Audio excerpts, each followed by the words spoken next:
Olá e boas-vindas a mais uma imersão profunda. Hoje nós vamos dissecar a própria arquitetura da mente humana. Eu estou muito animada para isso. O nosso foco hoje é desbravar um material instigante que é todo baseado nas extensas reflexões e nas pesquisas do psiquiatra Augusto Cury. Isso mesmo. É um material sobre como os pensamentos são construídos e, o mais importante de tudo, como é possível escapar daquele cárcere, né? O cárcere dos pensamentos negativos. É um prazer estar aqui para essa análise com a nossa audiência. Com certeza.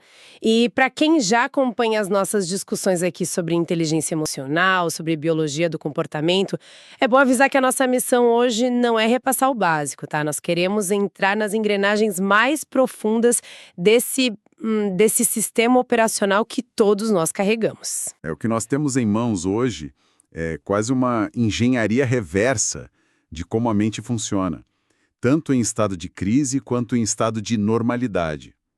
O material de Cury oferece um panorama muito rico sobre a teoria psicológica, mas ele vai além. Ele entrega uma estrutura tática. Exato, um verdadeiro manual prático para a gestão cognitiva. Não é só teoria no ar. Certo, vamos desempacotar isso, porque o ponto de partida de toda essa literatura bate de frente com uma crença que é muito popular hoje em dia. Existe uma ideia super romântica, de que a mente é um santuário de paz e que esse santuário ocasionalmente é perturbado pelo mundo exterior. Mas a tese vira esse conceito totalmente de cabeça para baixo. Totalmente. O que é fascinante aqui é a premissa central de que a esmagadora maioria do sofrimento humano não é uma consequência direta dos eventos do mundo real. É uma consequência das tempestades fabricadas dentro da própria mente. A gente sofre pelo que inventa, não pelo que acontece de fato. Pois é, o material estabelece uma linha divisória que eu acho vital. Nós não somos os nossos pensamentos. Nós somos, ou pelo menos a gente deveria ser, os gestores deles. E a grande armadilha cognitiva é justamente que as pessoas tendem a tratar qualquer pensamento involuntário que surge na cabeça como um fato consumado, como uma ordem inquestionável ou até uma verdade absoluta sobre a realidade. Como se o cérebro não pudesse mentir para nós mesmos. E mente muito. O texto usa uma analogia bem visual que me marcou. Ele descreve a mente que não é gerida como uma fábrica incansável e caótica, ou então como um cavalo selvagem que está correndo sem direção nenhuma. E a verdade mais contraintuitiva que a gente encontra nessa pesquisa toda é que o cérebro humano, se a gente olhar do ponto de vista evolutivo, ele simplesmente não foi projetado para produzir felicidade. Isso choca muita gente. Choca, mas a função primária da mente é a sobrevivência. Se o objetivo do nosso sistema é manter o organismo vivo a qualquer custo, faz todo o sentido biológico que a mente foque obsessivamente no perigo, né? Na ameaça, no que pode dar errado. Faz sentido. É uma mente que está sempre em estado de alerta. E essa é a chave para entender o comportamento humano. Porque para garantir a sobrevivência, o cérebro desenvolve o que o autor chama de hiperativação do sistema de alerta. E vamos pensar nisso na prática para quem está nos ouvindo visualizar bem. Imagina pessoas que atravessaram dores muito agudas no passado. Rejeições profundas, pressões corporativas extremas ou traumas de infância graves. Mente dessas pessoas se adapta para sobreviver àquele ambiente hostil, lá atrás. Exatamente. E acaba criando um vigia interno que é extremamente ansioso. O problema é que esse vigia não desliga. Na tentativa de prever o próximo ataque, ele começa a fabricar perigos que simplesmente não existem no tempo presente. Ele romantiza o fracasso, né? Pega um medo microscópico e amplifica, até que isso se torne um monstro emocional que drena toda a nossa energia cognitiva. É uma dinâmica que a gente vê o tempo todo no cotidiano. O tempo inteiro. Imagina a seguinte situação, que eu acho que todo mundo vai se identificar. Alguém recebe um e-mail curto da chefia na sexta-feira à tarde. A mensagem diz apenas, abre aspas, precisamos conversar na segunda de manhã. Nossa, o terror corporativo clássico. E aquele vigia ansioso que você mencionou entra em ação. A mente começa a rodar um roteiro digno de filme de terror. A pessoa já imagina que vai ser demitida, Que não vai conseguir pagar o aluguel no mês que vem. que a carreira acabou, o fim de semana inteira consumido por uma tragédia que só existe na imaginação da pessoa. E o detalhe que o Cury aponta nessa obra, e que eu acho crucial a gente debater é que o cérebro não distingue a emoção real da imaginação. A química corporal é a mesma. É a mesma. O corpo libera cortisol, o coração acelera, o estômago embrulha, tudo por causa de um invasor fantasma, um tigre que não tá lá. O corpo reage fisicamente a uma simulação que a mente criou. Porque, para a amígdala cerebral, aquele pensamento catastrófico não é uma hipótese do que pode acontecer. É uma ameaça imediata, tá acontecendo agora. O material explica muito bem que essas memórias emocionais e esses gatilhos funcionam como ecos do passado. É a mesma coisa de quando houve uma experiência de rejeição severa no passado, sabe? A mente passa a rastrear o ambiente atual o tempo todo, buscando qualquer sinal que confirme essa rejeição novamente. Até mesmo um momento de silêncio de um parceiro pode ser lido como um prelúdio de abandono. E o pior é que tentar reprimir esses pensamentos usando a força bruta ou a negação é inútil. Completamente inútil. Dizer a si mesmo algo como "eu não vou pensar nisso" ou "eu preciso parar de pensar nisso" apenas reforça a rede neural daquele mesmo pensamento. A única ferramenta capaz de desarmar esse mecanismo não é a força, é a lucidez. Aqui é onde a coisa fica realmente interessante. Porque é bem nesse ponto que a gente cruza a fronteira entre entender a biologia do problema e entrar no arsenal de gestão. E o material apresenta técnicas de intervenção muito específicas. A primeira delas é muito poderosa. É a mudança de postura da reação para a observação. A ideia de não se debater contra o pensamento negativo, apenas observar ele passar, sem se identificar com ele. Mas olha, vamos ser bem pragmáticos aqui. Na prática, isso parece quase inatingível para muita gente. Parece impossível às vezes. Sim, porque quando alguém está no meio de uma crise de ansiedade, com o coração batendo a 1000 por hora, com o raciocínio todo nublado, como é que se observa o pensamento como uma nuvem passando sem ser engolido pela tempestade? Soa como tentar sentar para meditar no meio de um incêndio. Essa é uma crítica muito justa. E é um obstáculo real. Mas o que o material propõe não é uma passividade zen instantânea. Ninguém vai virar um monge na hora do desespero. Então, como funciona essa observação na prática? A observação nesse contexto é um exercício de metacognição, que é basicamente a capacidade que o ser humano tem de pensar sobre o próprio pensamento. Quando a crise bate, a nossa tendência natural é fundir a nossa identidade com a emoção. A gente diz, eu sou um fracasso, eu estou em perigo. A gente veste a roupa do pensamento. Exato. O treino da observação consiste em criar um microespaço de distanciamento usando a linguagem. Em vez de dizer, eu sou um fracasso, você diz, eu estou percebendo que a minha mente está produzindo um pensamento de fracasso. Nossa, isso é sutil, mas muda tudo. Muda o jogo. Essa pequena mudança de fraseologia tira o cérebro daquele modo de sobrevivência puramente emocional e começa a engajar o córtex pré-frontal, que é a área responsável pela lógica e racionalidade. É um processo contínuo de desidentificação. O pensamento não dita quem a pessoa é, ele é só um evento temporário. Entendi. Então o foco é quebrar essa fusão cognitiva através da linguagem interna.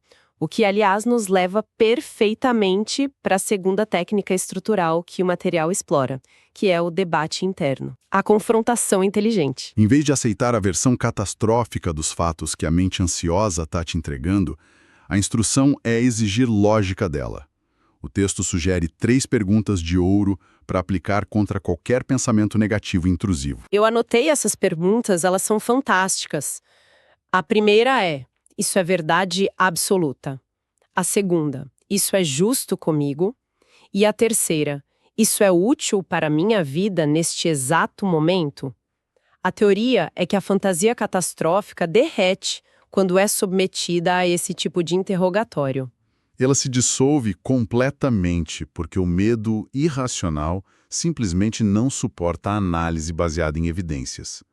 Se a gente voltar, por exemplo, do e-mail da chefia lá da sexta-feira. Boa. Se a mente grita dizendo, eu vou ser demitido, aplicar o debate interno significa parar e perguntar, isso é verdade absoluta? Eu tenho provas irrefutáveis de que serei demitido agora? A resposta óbvia é não. Eu tenho apenas um pedido de reunião e nada mais. Aí você vai para a próxima pergunta. Isso é útil agora? Também não. Só está arruinando meu final de semana com minha família? Esse questionamento socrático que a gente faz internamente cria algo brilhante no cérebro. Ele redireciona o fluxo sanguíneo. Fisiologicamente falando, Sim, fisiologicamente. Exigir respostas lógicas obriga o nosso cérebro a desviar recursos lá do sistema límbico, que é a área que está em pânico, jogando esse sangue e essa energia para as áreas de raciocínio analítico. É literalmente uma técnica neurológica para retomar a direção do próprio cérebro. uau! Só que isso exige muita energia mental, concorda? E aí eu pergunto, como aplicar essas técnicas de questionamento se a tal fábrica da mente já está operando numa velocidade insustentável de 200 km por hora? É aí que a gente precisa colocar o pé no freio. E o terceiro ponto desse arsenal me chamou muita atenção exatamente por isso. Por ser absurdamente contra a cultura de produtividade frenética que a gente vive. O material fala sobre a técnica das micropausas, a famosa desaceleração. A recomendação é parar de 3 a 5 vezes durante o dia, por apenas 30 segundos, puramente para respirar e focar no agora. Não é sentar numa almofada para meditar por 1 hora. São 30 segundos de corte abrupto no fluxo de pensamentos. E a frase que alicerça essa técnica no texto é de uma precisão cirúrgica. Calma não se exige, calma se treina. Ninguém que está no meio de uma crise pesada consegue obedecer a um comando interno de "Ei, fique calmo". A utilidade dessas micropausas ao longo do dia é criar intervenções preventivas. Intervenções profiláticas, exato. Quando a pessoa pausa intencionalmente, respira fundo e foca os 5 sentidos no ambiente ao redor por meio minuto, ela está enviando um sinal fisiológico poderoso para o sistema nervoso central de que não há ameaça iminente. Ela está avisando o corpo que não tem nenhum predador na sala. E esse treinamento diário vai recalibrando o sistema de alerta aos poucos, baixando a linha de base do cortisol no sangue. É a diferença entre deixar a fábrica superaquecer até os canos explodirem ou introduzir pequenas válvulas de escape de pressão de uma forma controlada. É uma reeducação total do ritmo de vida. Mas me diz uma coisa, e quando o pensamento negativo é persistente demais? Quando essa observação passiva e o debate interno não dão conta porque a narrativa na nossa cabeça está muito densa e muito barulhenta? Nesses casos mais intensos, entra a quarta técnica, que tem foco total na externalização: a escrita terapêutica. O simples ato físico de transferir aquele pensamento angustiante de dentro da cabeça para o papel... Parece simples, mas a ciência por trás é fascinante. A literatura mostra que um pensamento solto e repetitivo na mente tem um poder bizarro de criar raízes enormes. Ele fica operando num loop contínuo de ruminação que suga a nossa energia. Mas o material do Cury argumenta que colocar isso num papel rouba o impacto emocional da narrativa. E por que isso funciona tão bem? Essa transferência tem um impacto neurológico imediato. Enquanto o problema está flutuando apenas na mente, ele é processado de forma muito abstrata, muito nebulosa, sempre pelas áreas emocionais do cérebro. Ele sempre parece ser muito maior e mais assustador do que realmente é na vida real. E, quando a gente escreve, a gente materializa. Exato. Ao escrever, a pessoa é forçada a usar a linguagem estruturada. Você tem que organizar o sujeito, o verbo, o predicado, tem que criar uma narrativa linear para o texto fazer sentido. Isso espacializa o problema. Ele deixa de ser aquela nuvem ameaçadora onipresente na sua cabeça e passa a ser apenas um textinho confinado num pedaço de papel. O distanciamento visual e motor esvazia a carga dramática da situação. Fica muito mais fácil olhar para uma folha de caderno e aplicar aquele debate lógico ali, apontando o dedo de forma concreta, do que tentar lutar contra um fantasma abstrato num nevoeiro dentro da própria mente. Muito mais fácil. E se conectarmos isso com um panorama maior, a gente vai perceber que todas essas tempestades mentais, essa fábrica caótica, esses pensamentos intrusivos, não operam em um vácuo. Eles precisam de sustento. Eles precisam de um terreno adequado para crescer. Isso. Para que um padrão de pensamento negativo se instale e resista bravamente a todas essas técnicas que acabamos de debater, ele precisa de um solo fértil.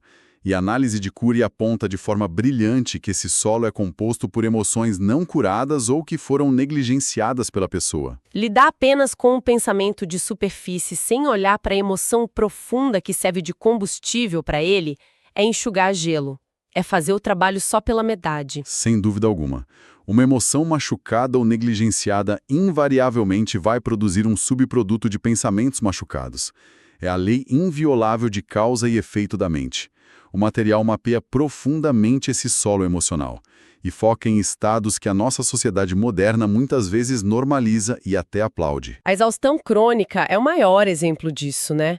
A gente vê uma tendência corporativa e social fortíssima de tratar a privação de sono e o excesso de trabalho como se fossem medalhas de honra. As pessoas se gabam de dormir 4 horas por noite. Como se isso fosse prova de produtividade e não de destruição biológica. Pois é, e o texto traz uma correção de curso que eu acho vital para as pessoas ouvirem. O descanso é proteção mental, não é luxo. Uma mente que está cronicamente exausta perde completamente o verniz da racionalidade. Aquele filtro básico que separa o que é um problema real do que é só uma inconveniência banal do dia a dia, ele simplesmente desaparece. A exaustão derruba as nossas defesas. E ela atua como um amplificador gigantesco das outras dores que são apontadas no texto, como a insegurança crônica e a culpa. A insegurança, por exemplo, faz com que a pessoa leia qualquer feedback construtivo como uma prova incontestável de incapacidade. Se o chefe fala para melhorar a formatação do relatório, a pessoa ouve que ela é uma incompetente que não serve para nada. É o filtro da insegurança distorcendo a realidade. E a culpa atua de forma parecida. Ela mantém o sistema operando em modo de punição constante. A pessoa revisita os mesmos erros cometidos no passado centenas de vezes. Tem também a carência afetiva que o autor cita, que é fortíssima. Ela cria narrativas inteiras de rejeição e abandono na cabeça da pessoa, simplesmente porque os outros não estão atendendo aquelas expectativas irreais de atenção 24 horas por dia. E a soma de todas essas emoções formam o que o autor define como a matriz da mente. Vamos aprofundar esse conceito de matriz? Porque lendo o material, ele me pareceu ser o verdadeiro sistema operacional por trás de tudo isso. Como exatamente essa matriz se estrutura na cabeça da pessoa? E o mais intrigante, por que ela é tão resistente à mudança? Olha só, a matriz da mente pode ser entendida como o código-fonte do comportamento emocional de cada indivíduo. E ela não é formada da noite para o dia. Essa matriz é um arquivo colossal de crenças, hábitos repetidos, experiências da primeira infância, traumas e conclusões que a pessoa foi tirando sobre si mesma e sobre o mundo ao longo de décadas de vida. É a programação base. Exato. Se durante 20 anos uma pessoa associou o seu valor pessoal única e exclusivamente à aprovação alheia, a matriz dela foi codificada para operar sempre na defensiva. Ela vai buscar validação o tempo todo e ter pavor de julgamento.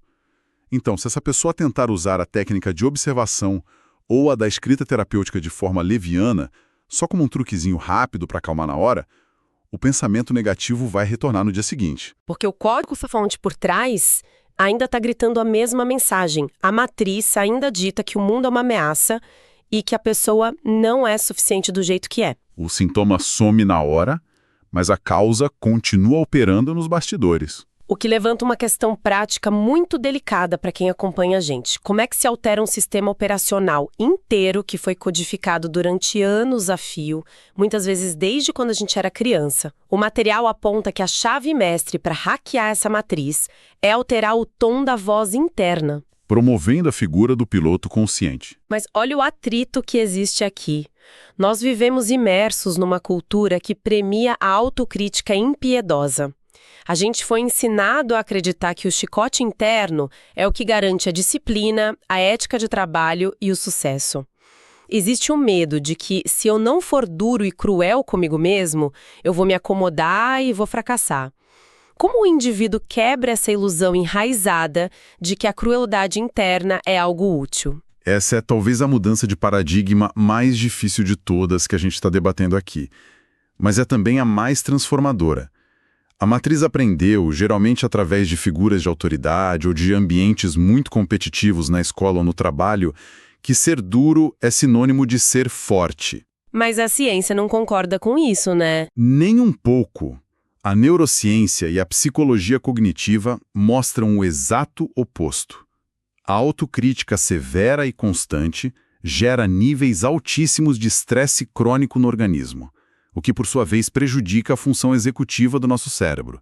A pessoa fica literalmente menos inteligente, diminui a criatividade, destrói o foco e mina a capacidade de resolução de problemas complexos. Então, bater em si mesmo não te faz melhor. Te faz apenas mais estressado e menos capaz. Como a gente reverte isso?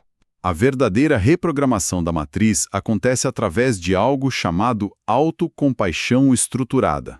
A orientação parece simples, mas é revolucionária pela dificuldade de execução no dia a dia.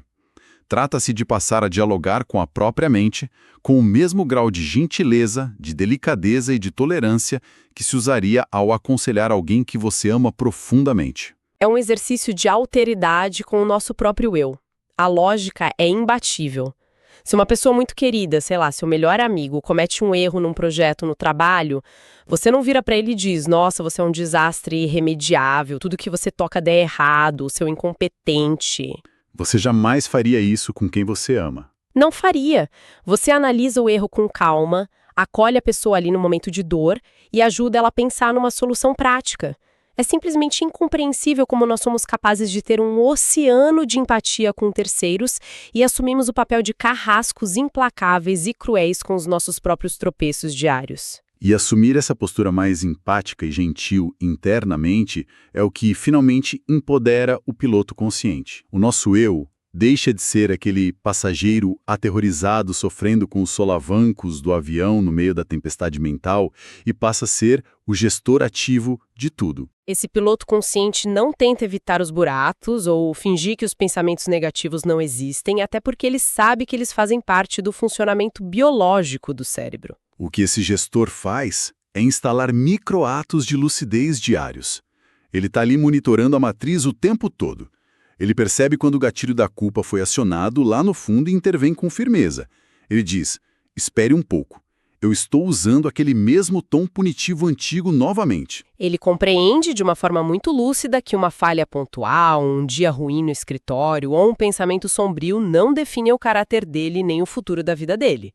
É a construção tijolo por tijolo de uma segurança interna real que não fica dependendo da perfeição para existir. É o fim da tirania do perfeccionismo sobre a mente. Então, o que tudo isso significa para o nosso público de hoje? Ao destrinchar toda essa arquitetura intrincada da mente humana e todas essas ferramentas de gestão cognitivas, qual é o saldo real de uma análise como essa? O saldo é que nós temos uma escolha nas mãos. Sim. E a grande mensagem que emerge das reflexões de Cury é profundamente libertadora para qualquer um. Não há culpa nenhuma no funcionamento natural de uma mente que eventualmente se torna ansiosa, que fica pessimista ou hipervigilante.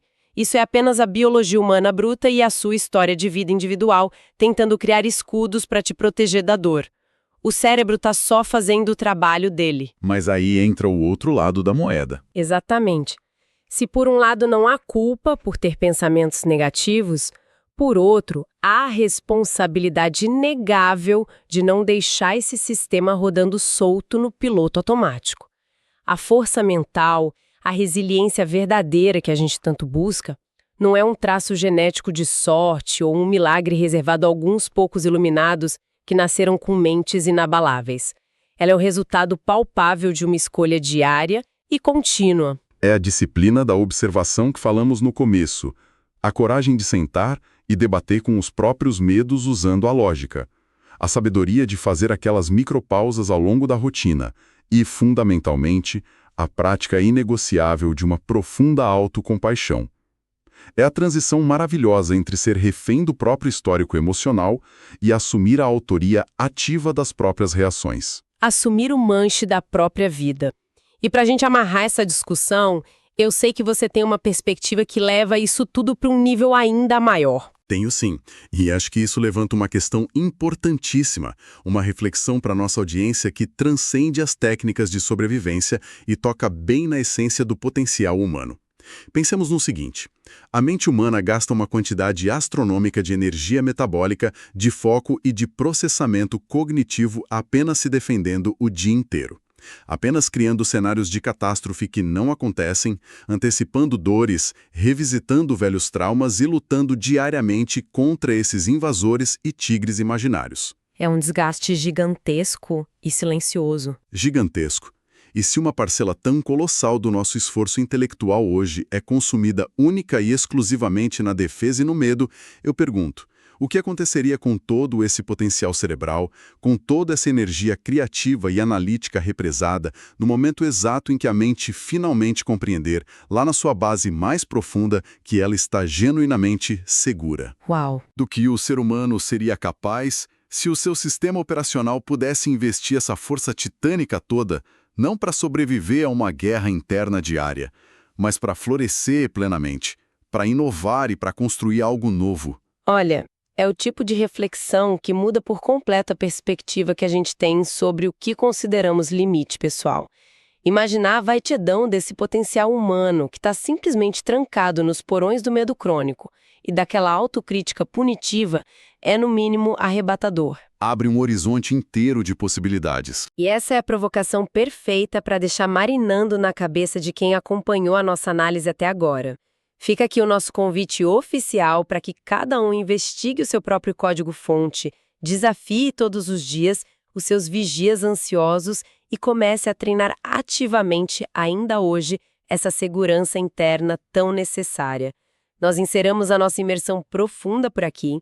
Continuem questionando as próprias certezas, explorando os corredores da própria mente e, sobretudo, aprendendo a gerir as próprias tempestades com lucidez e autocompaixão. Muito obrigada pela companhia e até o nosso próximo encontro.